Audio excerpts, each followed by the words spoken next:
नमस्कार मित्रों, मैं पीके सर उपस्थित हूँ आप सबके मध्य एक नई वीडियो के साथ। अब तक हमने बात की अलंकारों पर। पिछली क्लास में जो अलंकारों से संबंधित पहली वीडियो थी, हमने बात की अलंकार क्या है, अलंकार का अर्थ क्या है, अलंकार की परिभाषा क्या है। संस्कृत के आचार्यों ने अलंकार से संबंधित जो मत दिए उन पर बात की। हिंदी के आचार्यों द्वारा अलंकार के संबंध में क्या कहा गया है उस पर बात की। और अब हम बात करेंगे उसी को आगे बढ़ाते हुए, टॉपिक को आगे बढ़ाते हुए, अलंकार से संबंधित दूसरी क्लास है ये। और अब बात करेंगे अलंकारों की संख्या पर। अलंकारों की संख्या के संबंध में विभिन्न मत मिलते हैं, विभिन्न प्रकार के मत देखने को मिलते हैं। अलंकारों की संख्या के संबंध में एक मत नहीं है। संस्कृत के आचार्यों ने, हिंदी के आचार्यों ने अपने अपने मत दिए हैं। किसी ने 4 संख्या मानी है अलंकारों की, किसी ने 16 मानी है, किसी ने 38, 67, 39, 72, कुछ विद्वानों ने 100 से ज़्यादा भी मानी है। तो इन सब पर बात करेंगे। हिंदी के आचार्यों द्वारा मानी गई संख्या भी जानेंगे और अलंकार के भेद भी पढ़ेंगे। आइए देखते हैं अलंकारों की संख्या बिना देर किए हुए। अलंकारों की संख्या में सबसे पहला नाम आता है, पिछली क्लास में हमने बताया था कि काव्यशास्त्री जो ग्रंथ हैं उन काव्यशास्त्री ग्रंथों में अलंकार से संबंधित जो चर्चा आई है सबसे पहले भरत मुनि के नाट्यशास्त्र में आई है। तो जो भरत मुनि का नाट्यशास्त्र है, आचार्य भरत मुनि ने नाट्यशास्त्र ग्रंथ जो लिखा है, उस नाट्यशास्त्र में आचार्य भरत मुनि ने 4 अलंकारों का उल्लेख किया है। ये संख्या बहुत महत्वपूर्ण है। आचार्य भरत द्वारा कितने अलंकारों का उल्लेख किया गया है, कितने अलंकार माने गए हैं, तो आप बताएंगे 4। कितने माने गए हैं? 4। उनका नाम भी आपको याद होना चाहिए। उपमा, रूपक, यमक और दीपक। उपमा, रूपक, यमक और दीपक, ये 4 अलंकार हैं जो भरत मुनि ने माने हैं। ये 4 अलंकार भरत मुनि ने अपने नाट्यशास्त्र में स्वीकार किए हैं। इन 4 अलंकारों का उल्लेख किया है। यदि विकल्प इस तरह से दिए जाएं कि उपमा, रूपक, यमक और अनुप्रास, कौन सा अलंकार ऐसा है जो भरत मुनि ने नहीं माना, तो कौन सा सही होगा? अनुप्रास। तो ये चारों नाम आपको याद होने चाहिए। ठीक है, याद होंगे, याद हो जाएंगे, चारों नाम आपको याद हो जाएंगे। उपमा, रूपक, यमक और दीपक। रोकना है बीच में। तो ये 4 जो अलंकार हैं, वैसे तो 4 अलंकार बहुत कम हैं, आप ऐसे ही याद कर लेंगे। रूपक, उपमा, रूपक, यमक और दीपक। और यदि आप इन्हें थोड़े से ट्रिक से याद करना चाहें तो इनके लिए एक छोटी सी ट्रिक हम आपको बताते हैं। उस ट्रिक को आप एक बार पढ़ेंगे, उच्चारित करेंगे तो आपको ये 4 अलंकार एक बार में ही याद हो जाएंगे। छोटी सी ट्रिक है कि यम के रूप की दीपक से उपमा दी। यम के रूप की ट्रिक क्या है इन्हें याद करने की? यम के रूप की दीपक से उपमा दी। बस आपको ये एक लाइन याद करनी है कि भरत ने यम के रूप की दीपक से उपमा दी। यम, यमराज, यमराज उनके रूप की उपमा दीपक से दी। कैसे दी? दीपक से। तो यहां हम यम से यमक, यम से यमक, रूप से रूपक, दीपक, दीपक से दीपक और उपमा से उपमा। ठीक है, ये साइलेंट वर्ड है 3, इनका कोई अर्थ नहीं है। यम, यमक, रूप, रूपक, दीपक पूरा दीपक और उपमा पूरा उपमा। अर्थात यम के रूप की दीपक से उपमा दी। यम के रूप की दीपक से उपमा दी किसने? भरत ने। अर्थात भरत मुनि ने 4 अलंकार बताए हैं और भरत मुनि ने 8 रस बताए हैं। वो हम जब रस पे बात करेंगे तब बात करेंगे। तो अभी ये 4 हमें लगता है कि आपको याद हो गया होगा। याद हो गया होगा। यम के रूप की दीपक से उपमा दी, यमक, रूपक, दीपक और उपमा, 4 अलंकार। दूसरा है अग्नि पुराण। अग्नि पुराण में अलंकारों की संख्या 16 मानी गई है। कितनी मानी गई है? 16। ध्यान रखना।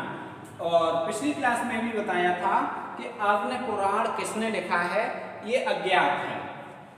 इसका लेखक कौन है इस ग्रंथ का, ये पता नहीं चला है। तो ये अज्ञात है। अग्नि पुराण ग्रंथ में अलंकारों की संख्या 16 मानी गई है। उसके बाद भामह।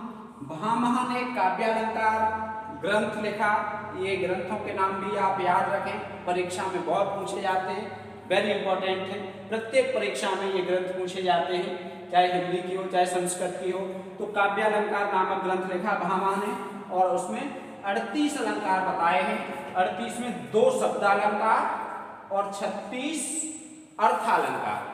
शब्दालंकार 2 और 36 अर्थालंकार, शब्द अलंकार और अर्थ अलंकार मिलाकर 38। अगला है मम्मट का नाम। मम्मट ने काव्य प्रकाश नामक ग्रंथ लिखा। परीक्षा में बहुत पूछा जाता है काव्य प्रकाश के लेखक कौन है? मम्मट। मम्मट के ग्रंथ का नाम क्या है? काव्य प्रकाश। भामह के ग्रंथ का नाम क्या है? काव्यालंकार। काव्यालंकार किसने लिखा?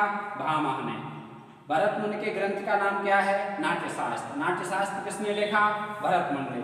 तो मम्मट ने काव्य प्रकाश में 67, ये संख्या 67 अलंकार, 6 शब्दालंकार और 61 अर्थालंकार। इन्होंने शब्दालंकार 6 बताए और 61 अर्थालंकार। इन सब का योग 67 है मम्मट के अनुसार। कितना? 67।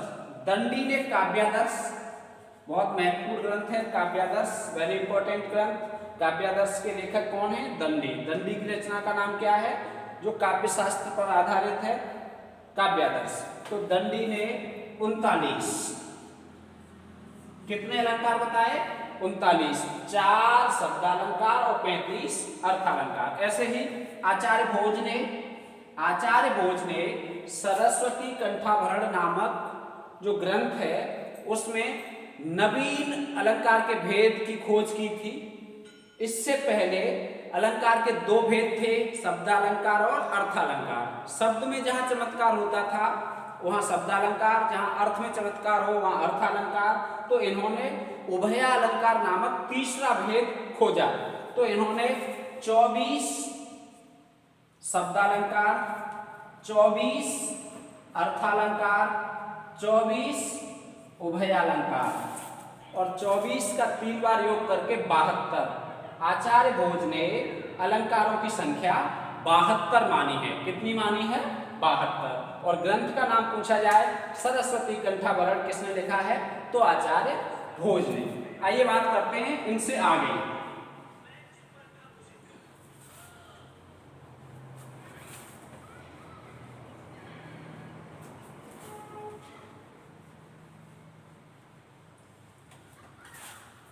इसके बाद अगले आचार्य का नाम आता है रुद्रट।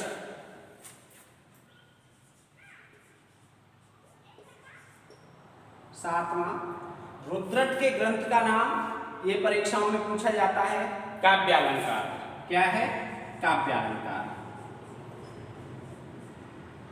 काव्यालंकार, काव्य अलंकार, यही भामह के ग्रंथ का नाम था। रुद्रट ने काव्यालंकार ग्रंथ में कितनी संख्या मानी है? 68। इस पे थोड़ा सा कहीं आपको 66 भी मिलेगी, कहीं 68 मिलेगी, थोड़ी बहुत संख्या ऊपर नीचे है। विभिन्न ग्रंथों में आप देखेंगे कोई स्पष्ट नहीं है। अगला देखते हैं। रुद्रट के बाद 8वें नंबर पे नाम है जयदेव का। जयदेव, इनके ग्रंथ बहुत पूछे जाते हैं। जयदेव के प्रसिद्ध ग्रंथ का नाम है चंद्रालोक, वेरी इंपॉर्टेंट है, परीक्षाओं में बहुत पूछा जाता है। चंद्रालोक की इनकी रचना है। तो चंद्रालोक जयदेव की।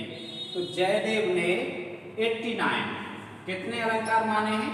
89 अलंकारों का उल्लेख किया है जयदेव ने।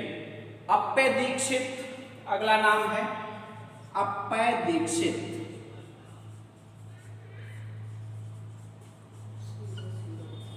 अप्पय दीक्षित, इनके ग्रंथ का नाम है कुवलयानंद। कुवलयानंद, कुवलयानंद के लेखक पूछे जाएं तो आप बता देंगे अप्पय दीक्षित। कुवलयानंद नामक ग्रंथ किसने लिखा है? अप्पय दीक्षित ने। तो इन्होंने 125 अलंकार बताए। कितने बताए? 125। संख्या लगातार बढ़ रही है, अलग अलग विद्वानों ने अलग अलग संख्या दी है। अगला देखते हैं अप्पय दीक्षित के बाद जगन्नाथ, पंडित जगन्नाथ। पंडित जगन्नाथ, पंडित जगन्नाथ, इनके ग्रंथ का नाम भी परीक्षाओं में पूछा जाता है। तो पंडित जगन्नाथ के ग्रंथ का नाम है रस गंगाधर। क्या है? रस गंगाधर। रस गंगाधर नामक ग्रंथ इन्होंने लिखा है और रस गंगाधर नामक ग्रंथ में इन्होंने अलंकारों की संख्या बताई है 180। 180 अलंकार बताए हैं। संख्या कुछ ग्रंथों में ऊपर नीचे हो सकती है। तो 180 अलंकार रस गंगाधर में। कौन से में? रस गंगाधर। अगला है उद्भट ने 41। उद्भट ने अलंकार सार संग्रह में 41। उद्भट ने कितने अलंकार माने हैं? 41। 4 शब्दालंकार और 37 अर्थालंकार। ठीक है। वामन ने 32। वामन के ग्रंथ का नाम क्या है? काव्यालंकार सूत्रवृत्त, बहुत पूछा जाता है। अलंकार सार संग्रह उद्भट के ग्रंथ का नाम है। इन्होंने 32 अलंकार माने हैं, वामन ने 32। ठीक है, आप याद रखेंगे। वामन ऐसे और वामन ने 32 अलंकार बताए हैं। कुंतक, इनके ग्रंथ का नाम वक्रोक्त जीवित, वक्रोक्त कुंतक। ठीक है। वक्रोक्त जीवित में 20 अलंकार बताए गए हैं इनके द्वारा। और उसके बाद हिंदी में भूषण, महाकवि भूषण ने, शिवराज भूषण ने 115 अलंकार, 105 अलंकारों का उल्लेख किया है, जिसमें 5 अलंकार शब्दालंकार और 100 अलंकार अर्थालंकार हैं। 100 और 5, 105 अलंकार बताए हैं भूषण ने। तो ये अलंकारों की संख्या जो काफी महत्वपूर्ण है और आपको प्रमुख ग्रंथ, इससे संबंधित बातें आपको जो जानकारी मिली, ग्रंथ बहुत पूछे जाते हैं, अलंकारों की संख्या भी कभी कभी पूछी जाती है। अब बात करेंगे अलंकारों के भेद। काय पे बात करेंगे? अलंकारों के भेद।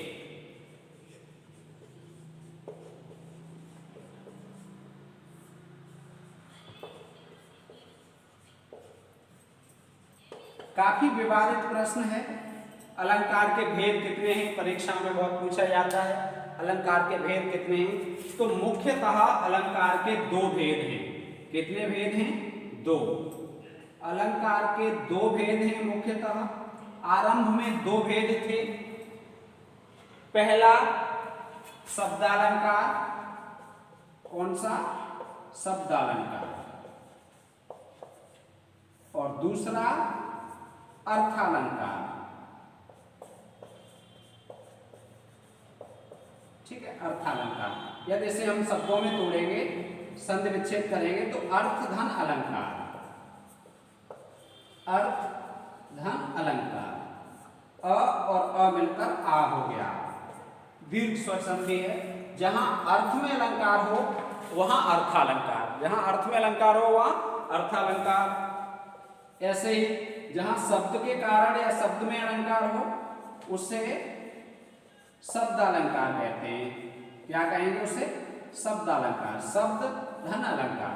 तो ये 2 मुख्य भेद अलंकार के। फिर अलंकार का तीसरा जो भेद है वो आचार्य भोज ने दिया। किसने दिया है? आचार्य भोज। इनके ग्रंथ का नाम सरस्वती कंठाभरण बताया था। अभी थोड़ी देर पहले। तो 12वीं शताब्दी में, कौन सी शताब्दी में? 12वीं शताब्दी में। 12वीं शताब्दी में आचार्य भोज ने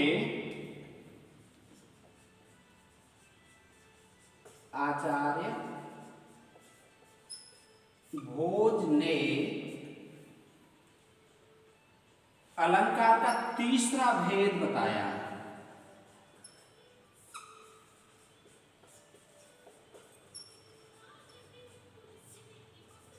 तीसरा भेद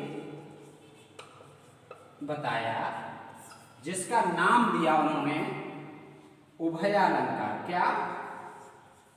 उभयालंकार। उभय धन अलंकार।